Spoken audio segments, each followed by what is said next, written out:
सबरी को भगवान राम ने क्या कहा? ऐ सबरी तू बड़ी सुंदरी है, बहुत ब्यूटीफुल, बहुत सुंदरी। लेकिन सबरी का परिचय जानते हैं कैसा था? सबरी कैसी थी? उनके दांत निकले थे भेड़िया की तरह, उनकी आंखें घुसी थी 1 इंच भीतर, उनकी नाक चपटी थी, ये कपाड़ ऊपर निकला हुआ था। वैसे उबड़ खाबड़ चेहरा था सबरी का।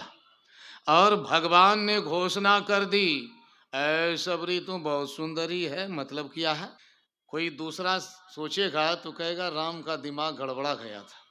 सबरी तो बदसूरत थी, है ना? सबरी अच्छी नहीं थी। लेकिन राम ने सबरी की नाक को नहीं देखा, राम ने सबरी की आंख को नहीं देखा। और आप लोग बाहरी चीजों पर मोहित हो जाते हैं, हिरनी जैसी चाल, हिरनी जैसी आंख, और बहुत ये कविता लिखने वाले जो कवि सब हैं, अपनी पत्नी की जब बड़ाई करने लग जाते हैं तो समझिए महासागर से भी ज्यादा। और धरती के जो बड़े बड़े कवि हैं वे लोग भी बड़े ही व्याख्या करते हैं। बड़े बड़े कवि अंग्रेजी के हो, संस्कृत के हो, ये कालिदास भी पीछे नहीं रहे।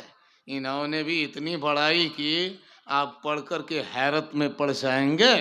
लेकिन अब देखिए, ये बाहरी चीज पर मोहित होना महामूर्ख बनना है।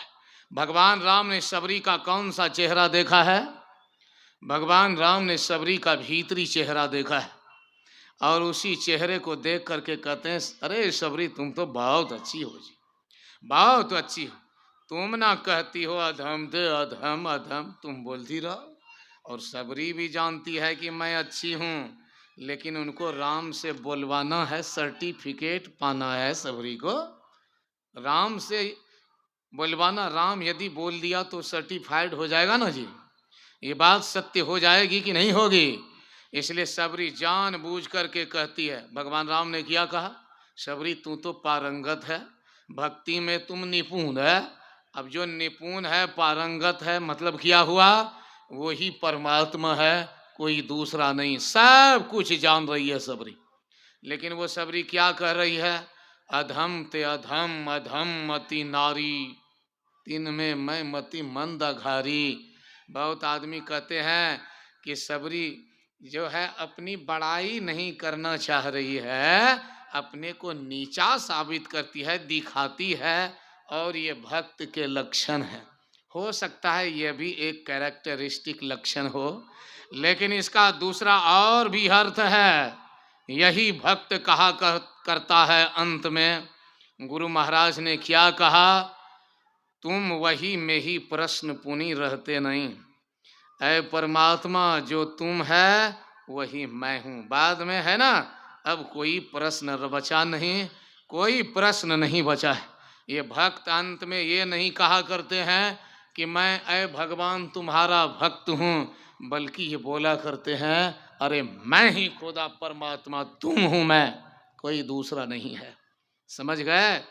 देखिए अष्टावक्र गीता में राजा जनक कहते हैं, कह रहे हैं, अरे मैं अब अपने को प्रणाम करता हूं। ये राजा जनक बोल रहे हैं। क्या बोल रहे हैं राजा जनक? अरे गजब की बात हो गई जी, मैं आश्चर्य में हूं। अब मैं दूसरे को प्रणाम करने वाला नहीं हूं, अब किसी को प्रणाम नहीं करूंगा। क्या कारण है भाई? अष्टावक्र गीता है। क्या कारण है? कहा मेरे जैसा होशियार अब धरती पर कोई है ही नहीं। फिर दूसरा कारण दिया कि मेरे जैसा है ही नहीं कोई जिसका नाश नहीं होगा, सब नष्ट हो जाएंगे, लेकिन मेरा विनाश नहीं होगा। तो अब मैं किसको प्रणाम करूं? बोलो, पत्थर को प्रणाम करूं जाकर के? बता, मैंने देख लिया है, मैं आत्मा ही शिव हूं, परमात्मा। अब मैं किसको प्रणाम करूंगा? अब किसी को नहीं। तीसरा कारण बताते हैं, सारी धरती को, विश्व को मैं चलाता हूं, मैं चलाता हूं, कोई दूसरा नहीं है। बोलो, अब मैं किसको प्रणाम करूं? है ना?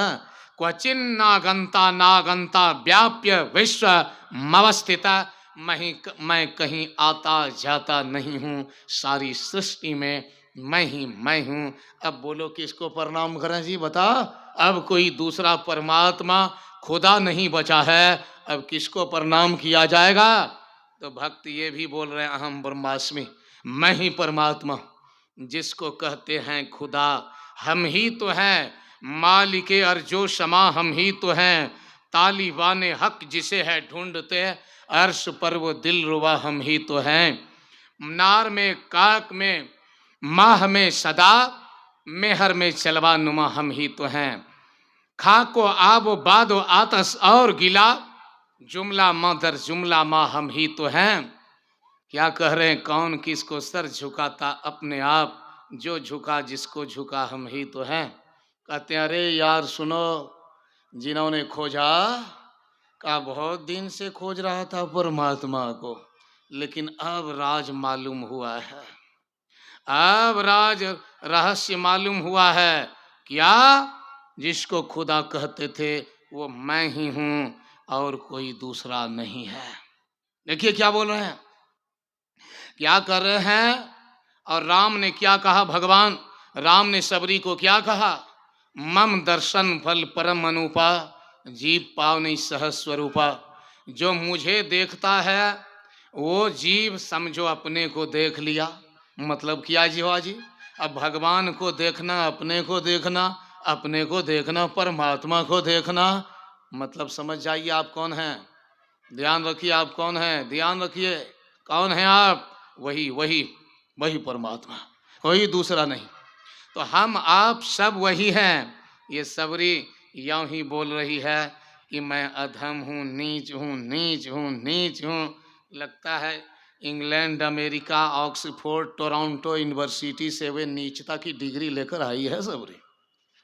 नीच हूँ, नीच हूँ। सबरी को राम ने कहा खर ठर, अब ज्यादा मत बोलो, नीच हूँ, नीच हूँ। अरे तुम अत्यंत सुंदरी हो। सबरी को तो बोलवाना ही था।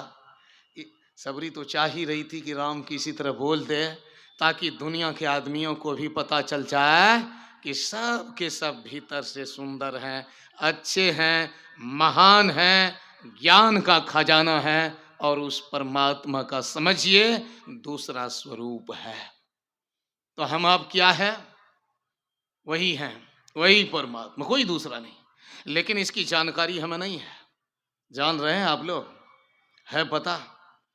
जैसे गधा को पता नहीं है कि वो गधा है, जैसे सुअर को पता नहीं है कि वो सुअर है, जैसे बिल्ली को पता नहीं है, वैसे हम आपको भी पता नहीं है कि हम वही परमात्मा है। ईश्वर अंश जीव अविनाशी, आपने सुना है ना कि परमात्मा का टुकड़ा, परमात्मा का टुकड़ा क्या होगा जी? मिट्टी का टुकड़ा क्या होगा? आपके मांस का टुकड़ा क्या होगा? पत्थर का टुकड़ा क्या होगा? तो परमात्मा का टुकड़ा पार्ट क्या होगा? वही होगा ना। तो आप भी वही हैं। सुन लीजिए, भगवान राम ने कहा सबरी तुमने मुझे देखा है, अपने को देखा है। अरे जिसने उस प्यारे परमात्मा को देखा, उसने अपने को भी परमात्मा ही देखा, कोई दूसरा नहीं देखा, कोई दूसरा नहीं। तो हम भी वही, वो भी वही, मतलब दोनों एक। लेकिन इसकी जानकारी ऐसे नहीं मिलती है। इसके लिए थोड़ी सी माथापच्ची करनी पड़ती है। थोड़ा सा संत कबीर के पैर में तेल आपको लगाना पड़ेगा, समझ गए?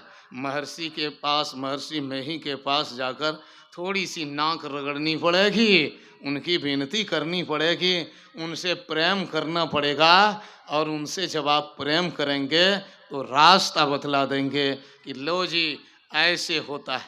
भक्ति का माने क्या होता है? भक्ति का माने होता है समर्पण करना। भक्ति का मतलब सेवन करना होता है। भक्ति का मतलब